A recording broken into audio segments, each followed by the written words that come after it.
offering ourselves completely in surrender to the Guru.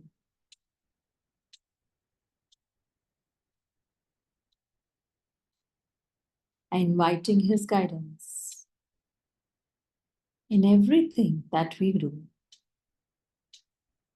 every decision, every thought. Ask him that each thought should have his signature. Every action should have his guidance.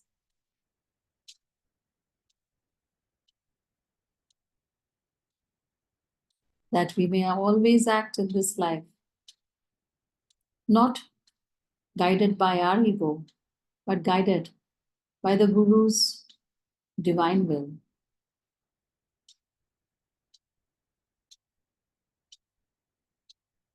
Om Shanti Shanti. So this is a very, very important chapter, as we had discussed this before also. Swamiji, towards the end of this incarnation, somebody asked him, what Swamiji do you say is the most important thing for a disciple on the path? And they were expecting he would say, do more kriya, meditate longer, do more service. But Swamiji said, attunement.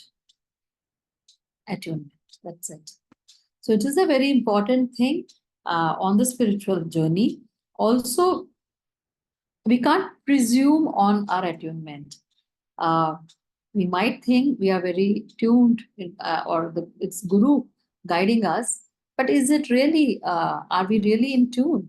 So it's always necessary that we are recalibrating. It's like, having that compass which keeps pointing towards north.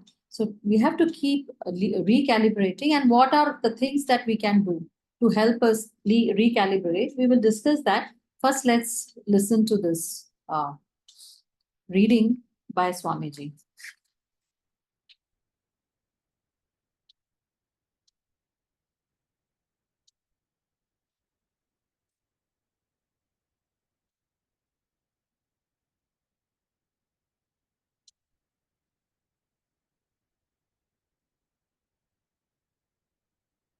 Chapter 27, Attunement. Master was to speak one Sunday morning at Hollywood Church when Sue and Bud Cluel, my relatives in Westwood Village, came to visit me. After the service, Master graciously invited the three of us to join him for lunch. A small group of us were served on the stage behind the closed curtains, there being no room in the church large enough to accommodate us. This afternoon was my first opportunity to observe Master in the role of host. I found it a charming experience. His total lack of affectation, delightful wit, gentle courtesy, and warm, kindly laughter, which included everyone in his joy, would, I think, have enchanted any audience. Among those present were Dr. and Mrs. Lewis. A lady who had recently become a member, glancing at them, inquired, "Master, Dr. Lewis is your first disciple in this country, wasn't he?" Master's response was unexpectedly reserved. "That's what they say," he replied quietly. His tone of voice, even more than his words, made such a marked contrast to the affability he had been displaying that the lady seemed taken aback. Noticing her surprise, Master explained more kindly, "I never speak of people as my disciples. God is the Guru. They are his disciples." To Master, discipleship was too sacred a subject to be treated lightly even in casual conversation.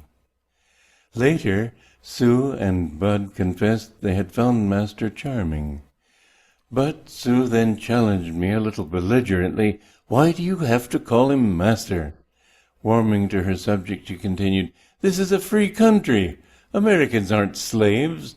And anyway, no one has a right to be called the master of any other human being." "Sue," I remonstrated, "it isn't our freedom we've given him, it's our bondage." I've never known anyone so respectful of the freedoms of others as Yogananda is. We call him master in the sense of teacher. He is a true master of the practices in which we ourselves are struggling to excel. You might say that he is our teacher in the art of achieving true freedom. True freedom? How can you say that? You can vote, can't you? You can travel anywhere you want to, can't you?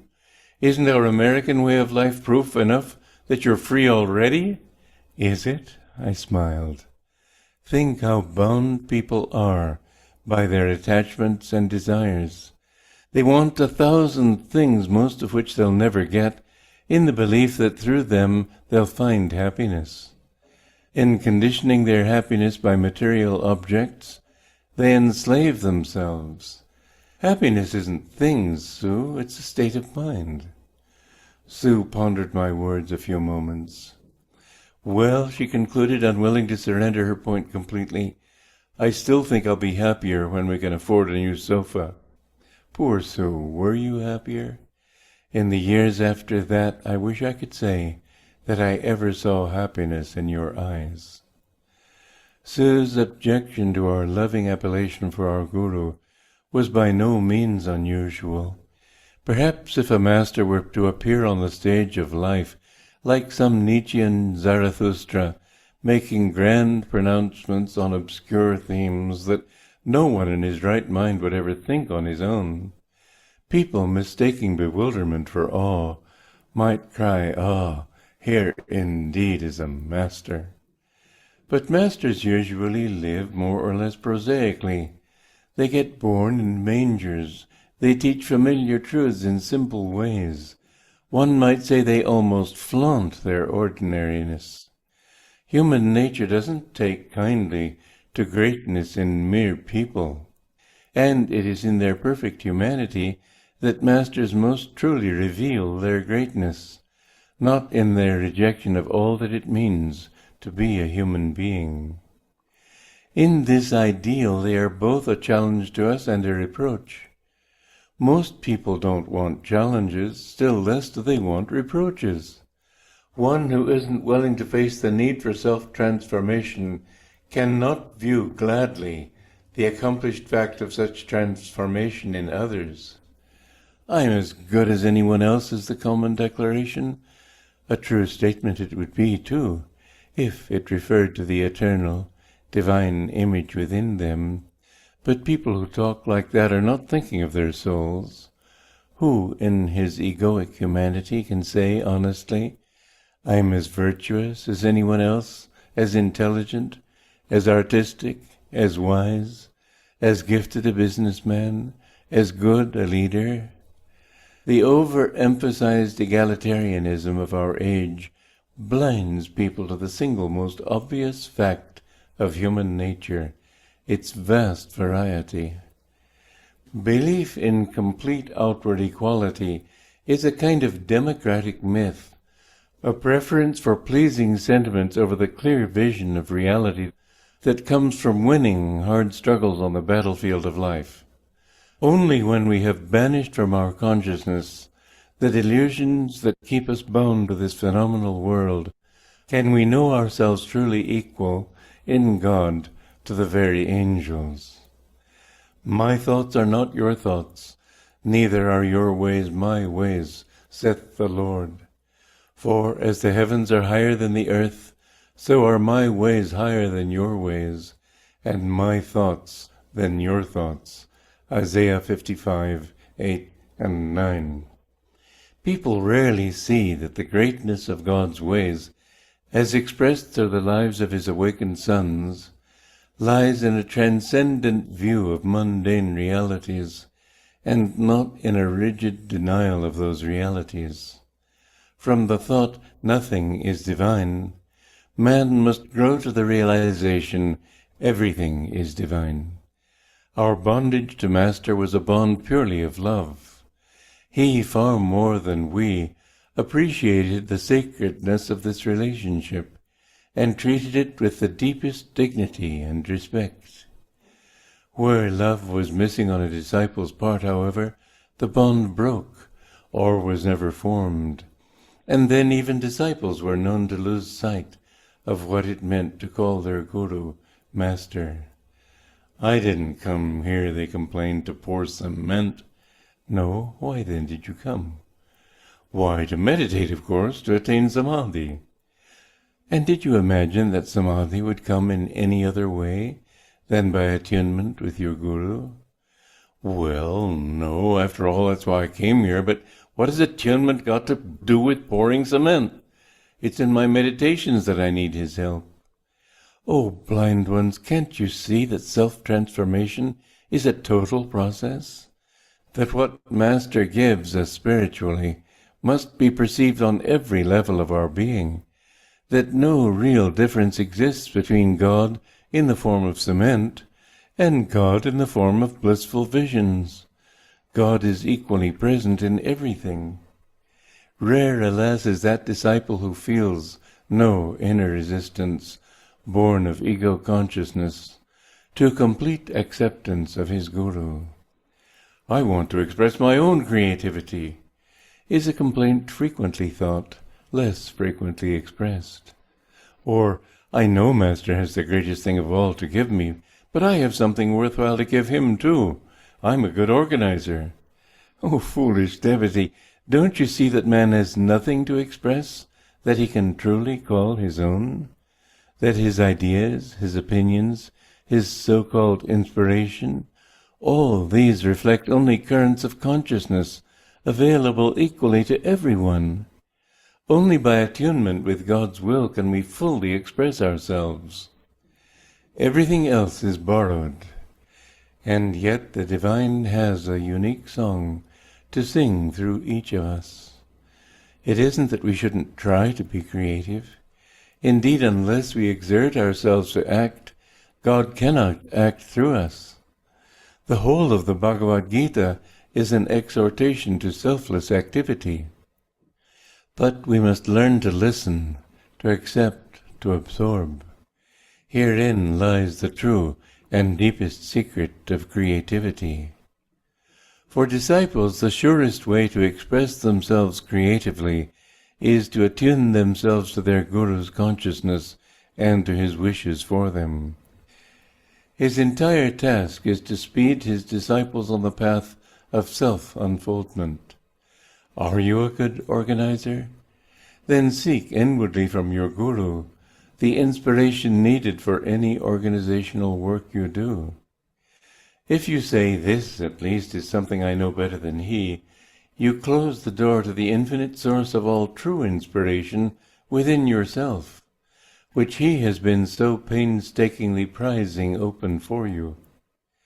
It is a folly in any case and a sure invitation to vainglory, to dwell on the thought that the Guru's understanding is imperfect, even in trivial matters, for therein lies the seed of pride. It begins with the thought, wise as he is, look, in this particular matter I am wiser than he. As a matter of fact, our own Master often demonstrated an undreamed-of proficiency in subjects that were far outside the realm of his own human experience. For example, though he had never studied medicine, Master won the respect of many doctors for his familiarity with the esoterica of their profession. In India once, not satisfied with the work of a certain well-known artist, whom he had commissioned to do a portrait of Lahiri Mahashai, he painted a better portrait of that master himself, and this was his first attempt at painting. The wife of Senor Cuaron, our center leader in Mexico City, told me in Spanish when I visited them in 1954. I once had a private interview with Master. I knew he spoke no Spanish, and, as you can see, I don't speak English. Yet we conversed for an hour, and I understood him perfectly. My own assumption has always been that for that 1 hour he spoke with her in Spanish. There were times when I myself felt that Master had erred in some matter, or had not sufficiently grasped some point.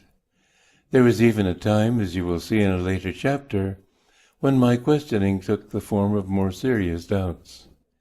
But I always found in time that it was he who was right. His actions, unusual though they sometimes were, and not always reasonable in appearance, were based on sure intuitions that, incredibly, always worked out for the best. Whenever his plans went awry, it was, I think, because of our own want of attunement in carrying them out. A small example may suffice. Brought up as I had been to the importance of aesthetic values, I was mildly disappointed by the Gothic arches on our church altars, which I was told Master had designed himself. To my eyes they looked somewhat stark and uninspired, though by no means offensively so. One day, however, I got to see his original sketch. It was exquisite. The subtle oriental sweep of his arches had been missed altogether by the carpenters. Had we listened more sensitively to the subtle nuances of his guidance, and not run about, like chickens with their heads cut off, as he himself put it, trying so frenziedly to do his will, nor tried so reasonably to obstruct it, I almost think we could have changed the world. Certainly we would all have radically transformed ourselves. Now that Master had, reluctantly, abandoned his dream of founding a World Brotherhood colony in Encinitas, and had turned his mind to organizing the existing communities along more strictly monastic lines, the thought was in the air, organize. I don't recall that Master himself said much about organizing at this time. At least he never did so in my presence. Anyway, for whatever reason, many disciples got caught up in this thought. There were several monks who, instead of saying merely, "Now we must organize," waxed critical of the fact that things hadn't been organized long before. New as I was in the work, I looked up to these men as my superiors on the path. It didn't occur to me that they were actually being negative. When they referred darkly to the ways in which things were, according to them, being mismanaged, my reaction was to feel distress that Master should have been so badly served by the mismanagers. Master's way was, if possible, to let the disciples play out their fantasies and learn from them. I was never really brought fully into the present picture, but one day Boone came charging into my room and announced grandly, "Master has appointed a committee. He wants you and me to be on it." "A committee? What does he want us to do?" "We're to organize the work," Boone replied, straightening up self-importantly. "What aspects of it?" "All aspects of it. Everything." Boone swept an arm outward in an expansive gesture. "Well," I said dubiously, "if Master says so. But I don't really know much about the work. I can't imagine how he expects me to help organize it." "Oh, you won't have to do much. Just lend a hand whenever we ask for it." It turned out I didn't really have to do anything. For some weeks various members of the committee met by twos and threes informally to discuss everything they felt needed changing. There was much talk, some complaining, and little action. Gradually complaints assumed the dominant role. The main office, Boone informed me indignantly, was obstructing the committee's work and thereby, of course, Master's will. I felt incompetent to offer positive suggestions, but shared my fellow members' indignation. It amazed me that disciples should so stubbornly refuse to cooperate with their guru's wishes. One day Boone dashed into my room in a burst of anger. "Miss Solly completely refuses to obey the committee's latest directive." Why, this was unthinkable. I rose to my feet. We must go speak to her. Together we strode over to the main office. I told Miss Solly, later Sharda Mata, that in refusing to cooperate with the committee, she was disobeying Master. that the matter in question was a committee decision, and that for the welfare of the work she must absolutely accept it. "You young hotheads," Master cried, when he heard about the episodes. "What do you mean by bursting in there and shouting like that?" He proceeded to give me, particularly, the best tongue-lashing I have ever heard him give anyone. I was aghast. I had pictured myself bravely striking blows in his cause, only to find myself fighting on the wrong side. Miss Sally, it turned out, was a highly respected disciple of many years' standing, and a member of the board of directors. Master, moreover, had never told her, nor anyone else, that our committee had any special powers, nor, I suddenly realized, had I ever heard from him directly that we had any. Running out of things to say about our office invasion, but finding himself still in fine voice, Master started in on the committee itself. He called it do-nothing, negative, a complete farce. Most of the monks, including the other committee members, were present. Master's entire tirade, however, was directed at me. But, Master, I thought, I took hardly any part in the committee's activities.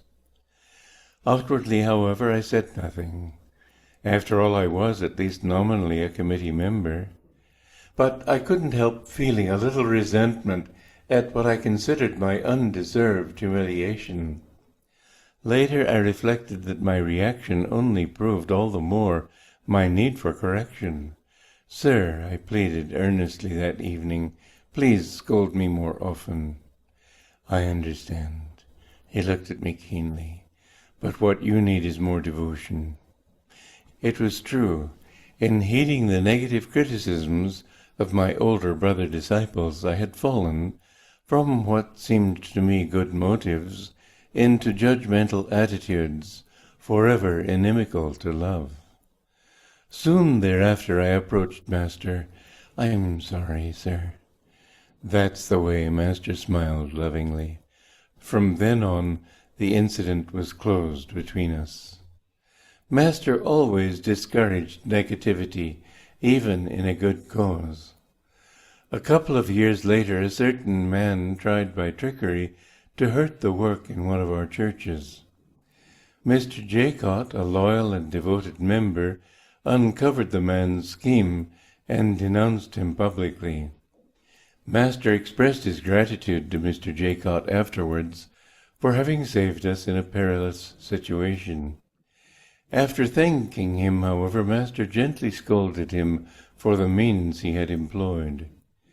"It is not good," he said, "regardless of one's intentions, to create wrong vibrations through anger and harsh words. The good that you have accomplished would have been greater had you employed peaceful means. Negativity, from whatever motive, creates its own momentum. Unfortunately, Mr. Jaycott failed, even after Master's admonishment, to see the need for curbing righteous anger in defense of a good cause.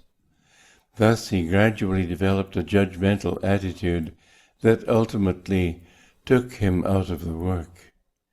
On another occasion, perhaps a year after our committee episode, I was invited by a certain Masonic lodge, to which one of our members belonged, to appear in a tableau that was to be presented on the occasion of their installation of officers. What caused them to invite me was that they wanted a tableau of Christ at Gethsemane, and I was perhaps the only one around in those days with a beard. Anyway, they asked me to play that part. All I had to do was look up in silence occasionally and sigh. Master told me to go. The affair went smoothly enough until the time came for the installation ceremony itself. And then smoldering rivalries burst into flame. Half the lodge members walked out in angry protest. The ceremony ended in emotional ashes. Master commented the next day that he'd heard I looked convincingly Christ-like. "I'd rather be like Christ than look like him, sir," I said. "That will come," he replied casually. He saw all of us in terms of our spiritual potential. "How did it go?" Master then inquired of me. "Not too well," I replied. "It was a fiasco, wasn't it?" "Completely, sir, I'm afraid." "Well," he concluded, "don't say anything about it." His wish that I say nothing at first surprised me, and then impressed me. It surprised me because, no matter what I might say, the Masons would never get wind of my remarks, nor did their internal problems at all affect us. But then I realized, and I was impressed by the fact, that what Master was warning me about was the power of negativity itself. "Avoid speaking negative things," he said to us one evening.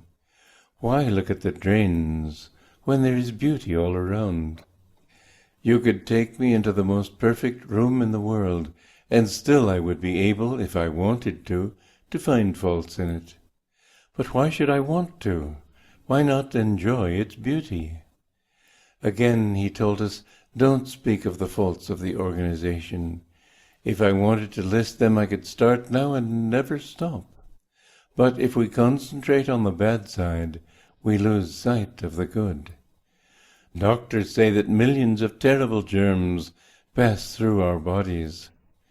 But because we aren't aware of them, they are far less likely to affect us than if we sensed their presence and worried about it. So should it be here. For there is a great deal of good in this organization, but when we look at the negative side long enough, we ourselves take on negative qualities. When we concentrate on the good, we take on goodness." It was several days after the committee episode that I first met Dayamata, then Fay Wright. I had entered the main office after working hours to deliver something. A youthful-looking woman of radiant countenance entered the room, her firm step suggestive of boundless energy. I had no idea who she was, but sensed in her a closeness to Master.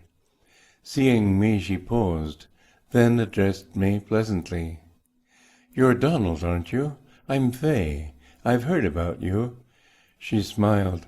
"My, that was quite a stir you boys created with that committee of yours." I felt acutely embarrassed. As far as I was concerned, that committee was a dead issue.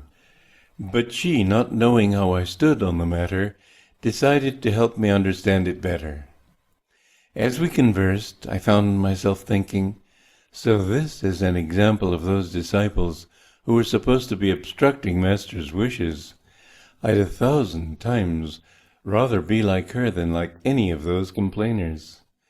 Her calm self-possession, kindliness, and transparent devotion to Master impressed me deeply. From now on, I resolved, I would take her as my model in the ideal spirit of discipleship that I was striving to develop.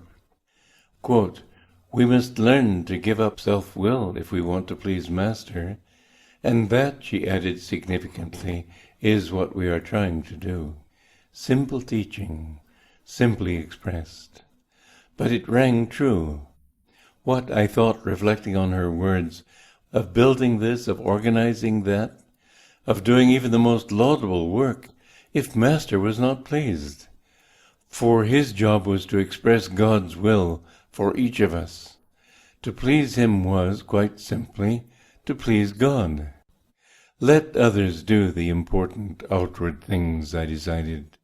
For me, only one thing would matter from now on, to do Master's will, to please him. I was immeasurably grateful to this senior disciple for her advice. Ironically, it was very soon afterward, almost as if in response to my determination to court obscurity, that Master singled me out for responsibility. He put me in charge of the monks at Mount Washington. By this time I had been with him 1 year. Not long enough, surely, I thought, for such a heavy responsibility. He's testing me, I decided, but he must have meant the appointment seriously, for I held this position for the remainder of my years at Mount Washington. Several weeks passed. Then one day I was standing with Herbert Fried, one of the ministers, outside the entrance to the basement. We were talking with Master, who was on the point of going out for a drive. Herbert was to leave that afternoon to become the minister of our church in Phoenix, Arizona, and Master was giving him last-minute instructions. After a pause, Master said quietly, "You have a great work to do." Turning to Herbert, I smiled my felicitations. "It's you I'm talking to, Walter," Master corrected me. He said no more on the subject. Moments later his car drove away. To what sort of work had he been referring? Thereafter, in one context or another, he often repeated this prediction. "You must do so-and-so, Walter," he would say, "because you have a great work to do," or "You have a great work to do, therefore." 2 years after Master's Mahasamadhi, Rajarshi Janakananda, his chief disciple, was blessing a group of us one evening in Encinitas. He paused a moment when I came up to him, then said softly, "Master has a great work to do through you, Walter, and he will give you the strength to do it." I was struck by how softly he had spoken, as if not wanting the others to hear him. Was it a secret? And if so, why? Master, too, I had noticed, chose moments when we were alone to speak to me of my life's work. What was this great work to which both of them referred? Neither Master nor Rajarshi ever told me, but Master's words were, in their cumulative effect at least, the most insistent he ever addressed to me. They returned often to my mind during the ensuing years, demanding comprehension. Clearly, I reflected, they had been meant as a command, not as a compliment. They seemed intended to invest me with a sense of personal responsibility for some aspect of his mission, and also, perhaps, to inspire me to take that responsibility seriously. Clearly, too, in the context of his remarks on several of those occasions, mine was to be a public work, one in which I would have to stand, perhaps independently, on my own feet, and therefore perhaps not closely connected with the institution's activities. Instinctively I feared such responsibility. I wanted to be in tune with Master, and not to dance the wild jig of outward success and acclaim, fraught as it is with temptations. "We are here," Faye had said, "to please Master." Couldn't I prayed, just please him from the background, the safe ground, where no lure of outward importance could intrude? "I don't want to do a great work," I wrote to Rajarshi the day after he had spoken those words to me. "I just want to serve Master unnoticed." Rajarshi's reply was to come and bless me again, smiling quietly. But when one time I resisted Master's efforts to draw me into teaching activities, his response was brusque. "Living for God," he told me sternly, "is martyrdom."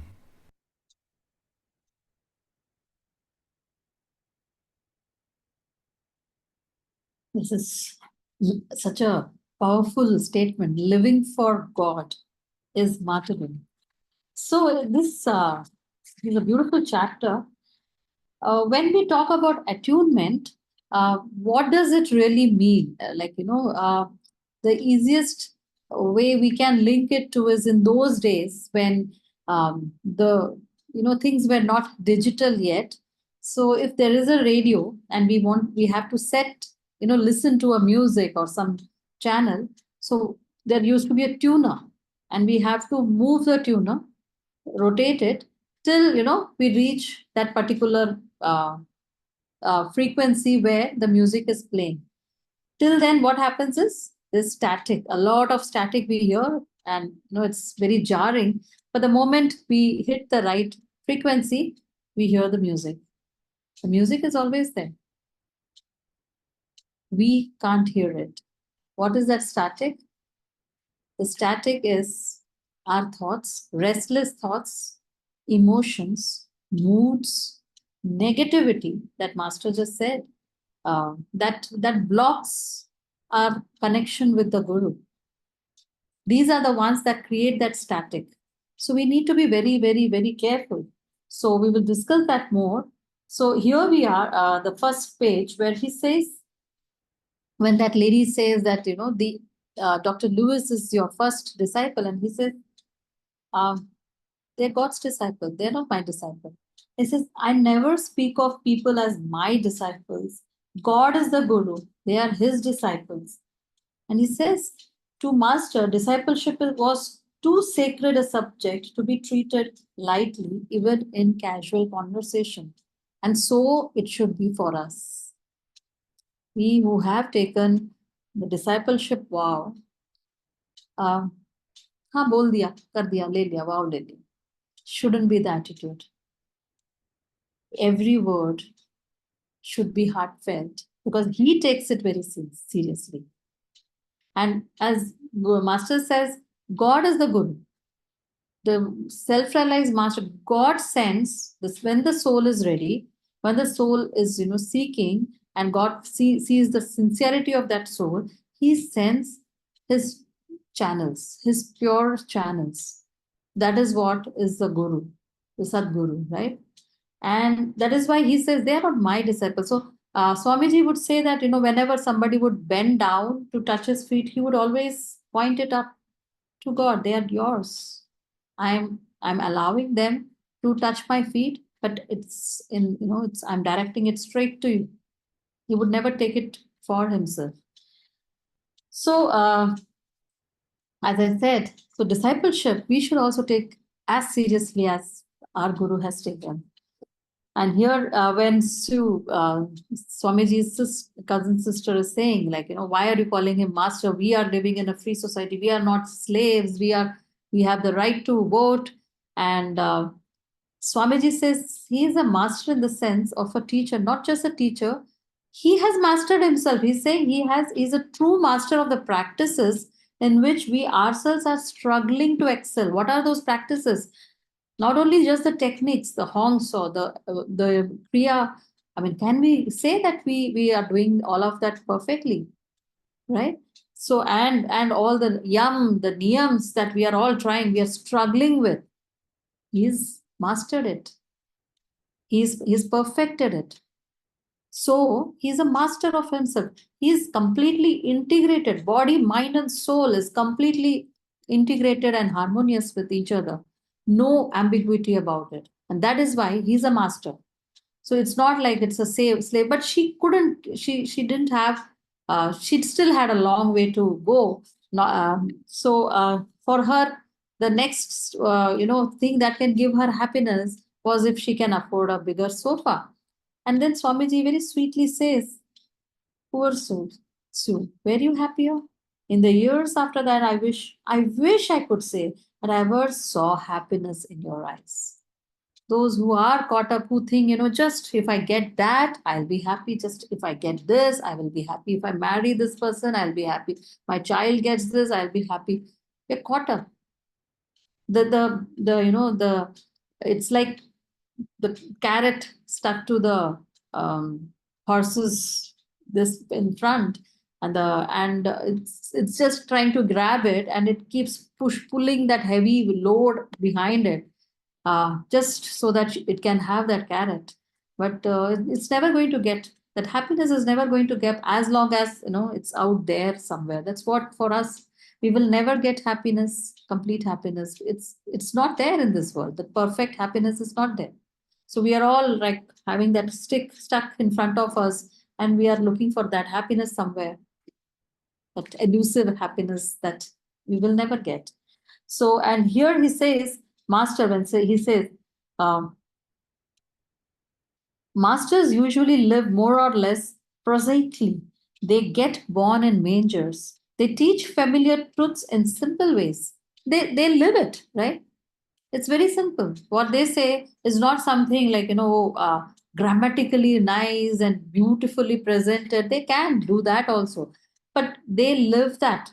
So when he says, they get born in mangers. Jesus Christ was born in a manger. Krishna was born in a jail cell. I mean, how much more can it be? Yet they say that when he was born, there was light. Alakshmi was destroyed, and Lakshmi presented herself there, even in a jail cell. So it doesn't matter where they are. And people who are born with silver spoon in their mouth, how many can really say that they are very happy, right?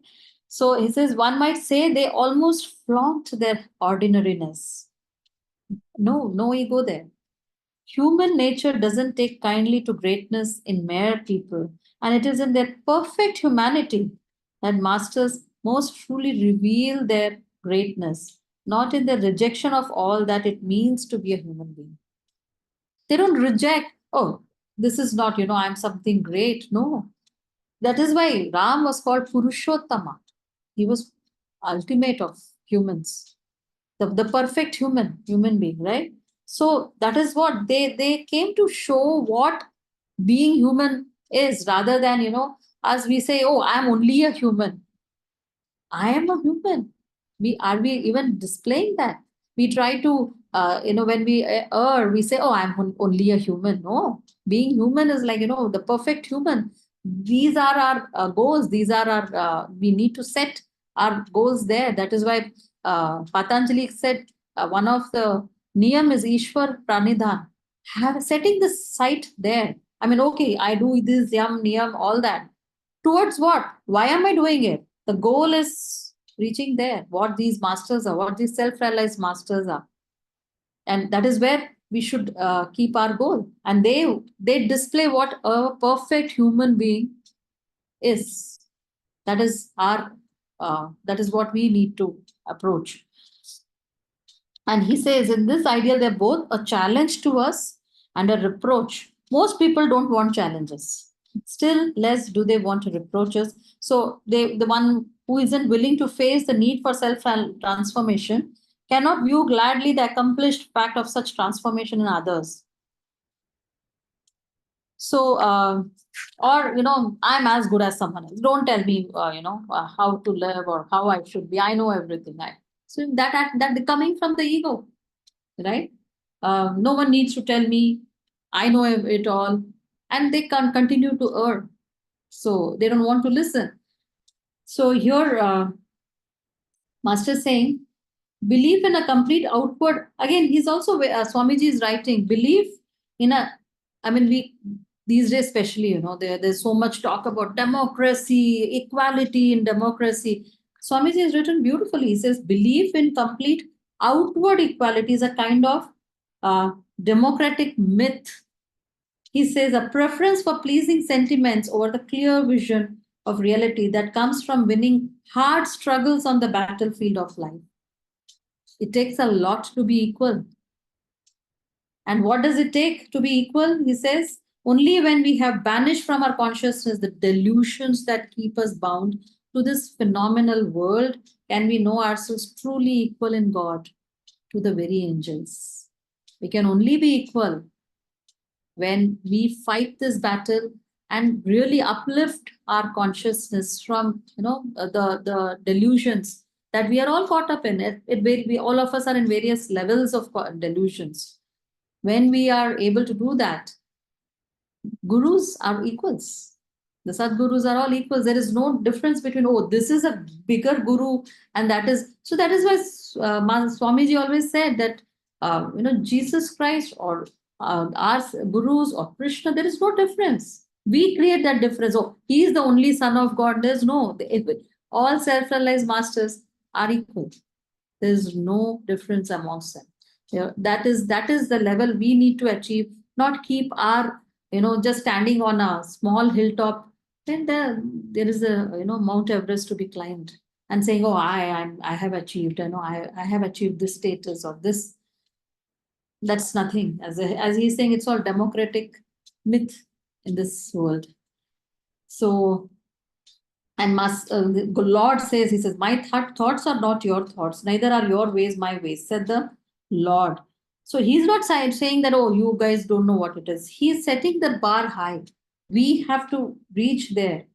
People rarely see that the greatness of God's ways as expressed through the lives of his awakened sons. So, the greatness, how do we understand the greatness? Why do we read the lives of these saints? Is to understand what is God. They live it. They show through their lives who is God, what is God, what does it mean to be awakened in God. So he says, life in a transcendent view of mundane realities and not in a rigid denial of those realities. From the thought, nothing is divine. Man must grow to the realization everything is divine. That is where we have. It's a progression that we have to make. Each one of us have to cross that threshold. But for that, we have to start with saying, yes, I need to change. I want to change. That is a free will that God and gurus have given us to accept or reject God, to accept the transformation or saying, oh, I'm as good as anyone. I don't need anyone telling me. So then, you just continue. For eons, we continue coming back, being bound in this thing. So, and here he's talking about, okay, I want to find God. He's saying our bondage to master was a bond of purely of love. He says where love was missing on a disciple's part, he's saying the bond broke or was never formed. Very important point he's making here. There is never a lack from the guru's side. God, gurus are waiting. There is complete, unconditional, non-judgmental love from their end. We have to take that step towards them. So he's saying, when the love is missing from the disciples' part, that bond breaks. That is what when Swamiji often used to say about Senor Quran. Master once told him that, I lost sight of you two the incarnations ago. Now that I have found you, I will not let you go. And Senor Quran would often, whenever he would say, Master, remember your promise, Master would say, yes, yes, I remember. Then Swamiji in one of his talks said that, is it possible that the master lost sight of him? Or did the disciple said, oh, stay away, I like being here. I don't want to do all that. I don't want to find God. I'm fine. And broke the bond for those two incarnations.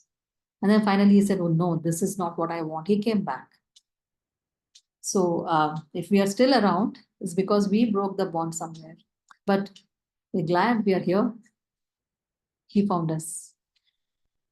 Okay, so when he says that there's a story of the monks when they were taken to the desert retreat and they were asked to pour cement to make the swimming pool. And one of them kept saying, oh, I didn't come here to pour cement. I came here to meditate, to attain samadhi. So Swamiji says that, did you imagine that samadhi would come in any other way than by attunement with your guru? In the poem Samadhi that Master writes, he says, by deeper, longer, thirsty, guru-given meditation comes the celestial samadhi. Not just by self-effort. We have to do our part, but it's given by the guru. And how? Attunement to the guru. What do we have to do? Do everything that the guru tells us. If he says energize, we energize. If he says meditate, he says do kriya twice a day, serve, sing, chant. He says chanting is half the battle. Everything that the guru tells us. He said, if you do even 2% of what I have said, and he has given so many things. He said, even 2% of what I give, you will be free in this lifetime. But we don't know which is my 2%, right? So we need to do everything to figure out which is my 2%, right? So he says, Swamiji writes, it's such a beautiful thing. He said, oh, blind ones, can't you see that self-transformation is a total process, complete surrender to the guru's will, right? That what the guru, the master gives us spiritually must be perceived on every level of our being, every cell, everything has to be receptive to what the guru is giving. That no real difference exists between God in the form of cement and God in the form of blissful visions. So when we serve, that kind of service is much more beautiful. And this is, I'm just doing this. No, everything is important. As long as we are doing with the right attitude, it's all about attitudes. Spiritual path is all about attitudes, as Swamiji says. One more thing he says, oh foolish devotee, don't you see that man has nothing, especially when he's talking about creativity. He says, man has nothing to express that he can truly call his own. Even the thoughts, Master said, are not our own thoughts. Their thoughts are all universally rooted. Based on where my consciousness is, I magnetize a particular thought. So be very careful. That is where this all comes. If I'm in a very negative, moody state, I will keep attracting people who are negative, who are moody, who will talk negative. And if I uplift myself, that is why company, Master said, it's very important. We be in the company of people who are uplifting, who are wanting to find God, who are positive. We will be different. We will change. We will transform. He says everything else is God. Yet divine has a unique song to sing through each one of us. It isn't what that we shouldn't try to be creative, but he says, indeed, unless we exert, we have to put our part. As Master said, that there's a proper formula Master gave. He said 25% is a disciple's part, 25% the Guru does on behalf of us. And through his effort, 50% the God's grace comes through the Guru. The 75% the Guru is bringing for us on the table. We have to do, but the 25% we have to put our 100% into our part. That's what is important. And what is that part? Being receptive with every aspect of our being. He says, indeed, unless we exert ourselves to act, God cannot act through us. The whole of the Bhagavad Gita says is an exhortation to selfless activity, but we must learn to listen, to accept, to absorb. I mean, important point Swamiji is saying. And when he says listen, how do we listen? Most of the time we hear, but we don't listen. God talks to us in silence. We can listen only when we are calm. The mind is calm. There's no the static of thought. When we are tuned in, when we are tuning our radio, to the right channel. As Dhanaji once said that, once she was going through something and she, in her meditation, she was trying to ask, and she said, I almost heard Master asking me, which channel are you tuned in? Which channel are you tuned in? It's very important when we go through those, whenever we feel we are going through our moods or worries or fear, try to hear that Master asking, which channel are you tuned in? So for disciples, the surest way to express themselves creatively is to attune themselves to the Guru's consciousness and to his wishes for him. His entire task is to speed. What is the task that Guru has taken for us is to speed our journey, our path to self-realization, right? So not to judge the Guru.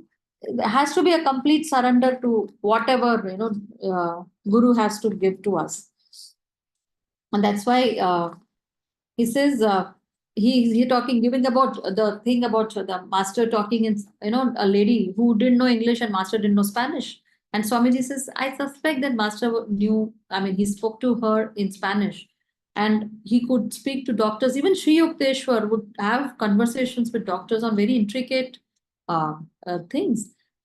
How is it's all in the ether. They just draw. Right? How many books will you read after all in this one lifetime? Like Master, when he wrote the essence of, I mean, we were talking about that just before we started, about Master's book, the God Talks with Arjuna. So he said, when I wrote it, it is not my interpretation. I mean, there are a lot of interpretations to the Bhagavad Gita, right? Master said it is not my interpretation. When I got that, divine this thing to write, he said, I tuned into the consciousness of Ved Vyas, the writer of the epic, not epic actually, sorry, the writer of the Mahabharata, of which Bhagavad Gita is a part.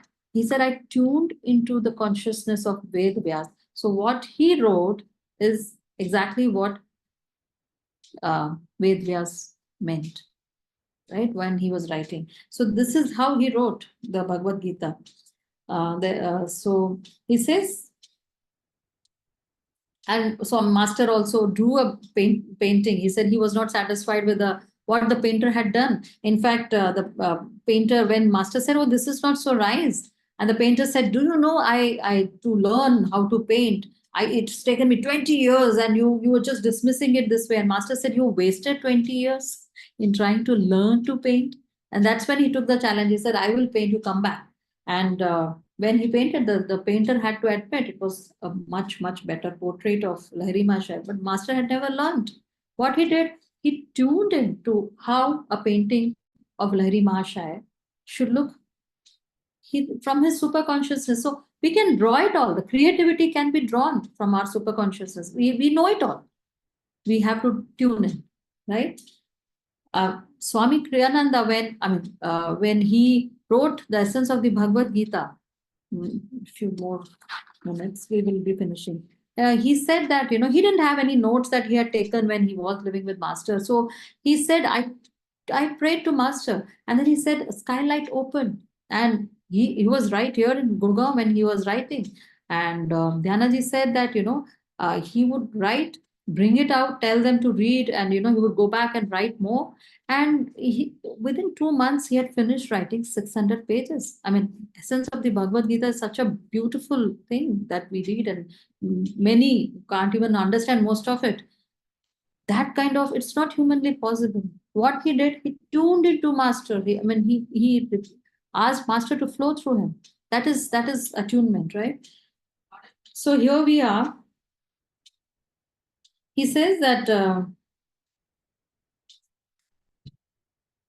again, he's saying, Master, whenever he had some plans or to do something, he says his actions, unusual though they sometimes were and not always reasonable in appearance, were based on sure intuitions that incredibly always worked out for the best. He says whenever his plans, Master's plans, went awry, I think, he says, it was because of our own want of attunement in carrying them off. And then he shows the example of how, that the structure that didn't look as good.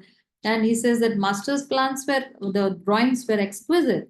It's the disciples who couldn't put it in proper this thing. We were not tuned in enough to what the Guru was saying or telling. And that is why they go wrong.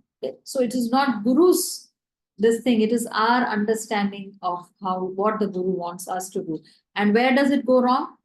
The static of our thoughts, our moods, our negativity. And he again is saying and that is why he says, when he's talking about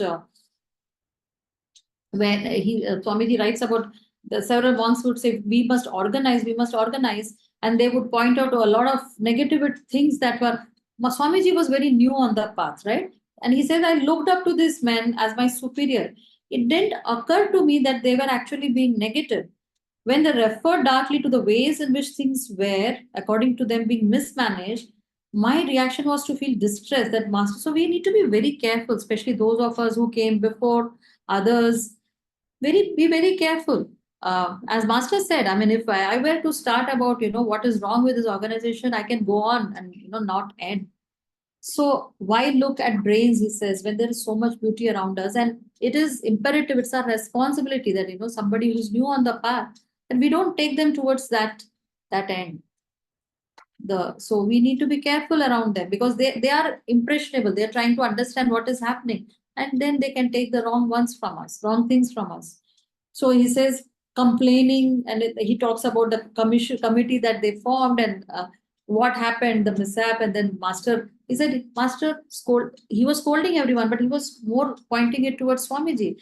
And we realized later that he kept saying, you have an important work to do. So it's it shows that Master was training Swamiji to a much more larger thing. And that is why, though he was kind of telling all the committee members, he was making sure that Swami Kriyananda understood what he was trying to say. So that is why, and Swamiji, he says, initially he felt a little resentment. Oh, why me? I didn't do anything. The victim, all of us feel. Sorry, sorry.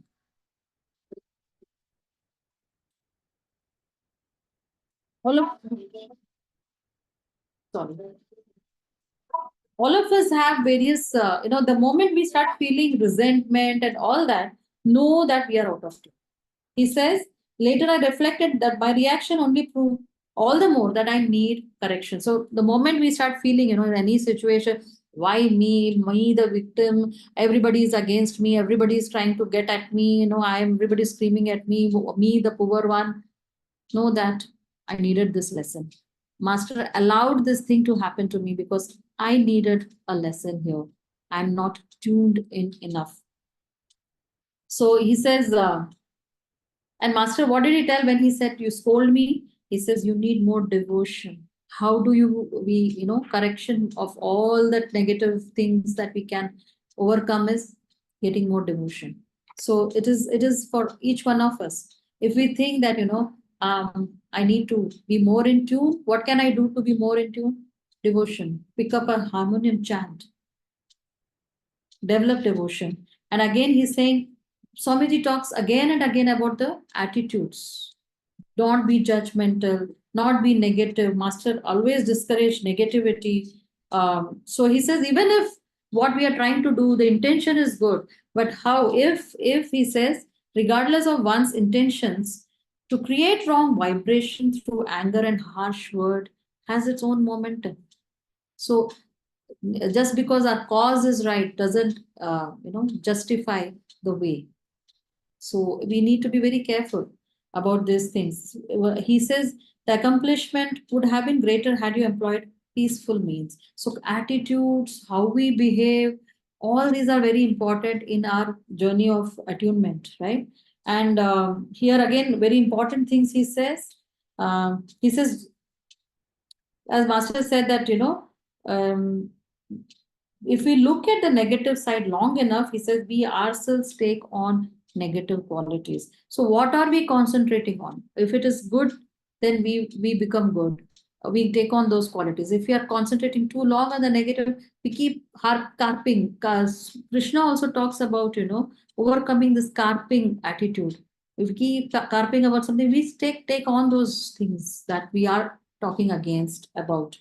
And he's talking about Dayamata, where he meets, he says, a youthful looking woman of radiant countenance entered the room. Her first step suggestive of boundless energies. And he says, I had no idea who she was, but sensed in her a closeness to Master. What does that mean, really? What does be? I mean, he didn't know who she was. He had not met her, he had not seen her photograph, nothing. He says, the moment I saw her, I felt a closeness to Master. The true devotee, I mean, this is a good. I was listening to a talk, I think, by Nayaswami Dharmarajan, when he said, make this an experiment. When you look at a mirror, who looks back at you? Is it you looking back at you? Then you means you need to work on it. Or is it Master looking back at you? Master smiling through your eyes. So, he says always, look in the mirror and see who is looking back. So that is what he sensed. He sensed a closeness to Master because he saw Master looking at him through Dayamata. But she was so in tune with the Guru that he felt that closeness, that, oh, there is Master here. And that is what we should all be aiming for. And what does she say when she realized that he is Donald, who was one of those committee members, and she thinks she should guide him? She says we must learn to give up self-will if we want to please Master. And that is what we are trying to do. That is all we are trying to do. To overcome self-will, that is being guided from our ego, to the divinely guided will, right? As Sri Yukteswar said, what can you do? I mean, it is all your will. My free will, as we say, is guided by your whims and fancies, your likes and dislikes. But when you tune your will to the Guru's divinely guided will, you become free when you act according to that, right? So he says, I thought, or reflecting on our words, was what was the use of building this, of organizing that, of doing even the most laudable work if Master was not pleased? In the poem, My Guru, Master writes that, if all the gods are pleased, yet my Guru, you are not pleased. I mean, I'm not saying the exact words, but this is what it meant. Then that's not enough for me. If you are pleased, and the whole world is against me, the gods are against me, but you are pleased, that is all that I need. So it's very, very, very important. He says, for his job was to express God's will for each one of us. To please him was quite simply to please God. So this is, he says, to do Master's will is to please Master, right? So then he goes on to say that, here he was trying to organize, and it so happens that Master gave him the job of organizing the monks when he was just here for a year only. Yet, and he says, I went on till I was at Mount Washington. I continued to be. So Master had taken that role that he had given. So it was always, visible that Master was training him towards something. To organize, to make him head of monks was again to give him responsibility. So, because what was coming later on, we saw, I mean, that Swamiji also mentions on hindsight that, that he was thrown out of SRF, and he went on to create Ananda village and other communities, because Master always used to say to create world brotherhood communities, which SRF didn't seem to have much interest, as Dayamata said, and frankly, I'm not interested. But that was okay. I mean, not everybody can be doing everything. So she was taking care of a certain aspect. And Swami Kriyananda, it's visible that this was his role, and Master was preparing him for that. And he says, Saint Lin would keep saying, Master had something very important to do through you. And he said, when Swamiji wrote to him saying, all of us have, I don't want to do it. Let me be in some indiscrepant corner, and I will serve. I don't want to do. It's scary, right? He said, I don't want to do a great work. I wrote to Raj Rishi the day after he had spoken those words. I just want to serve Master unnoticed. He says, Raj Rishi's reply was to come and bless me again, smiling quietly. So then Master once he said, living for God is martyrdom. Martyrdom of what? Of the ego, of my likes and dislikes. What I want to do, I don't want to do. It doesn't matter. What does my Guru wants me to do? That is all what that should matter. Let go of ego and saying, this is not me, that I don't want to do this. So living for God is martyrdom. So that, thank you for joining. It's a beautiful chapter. Thanks. I have one small question, please, just very small. आपने उस poem के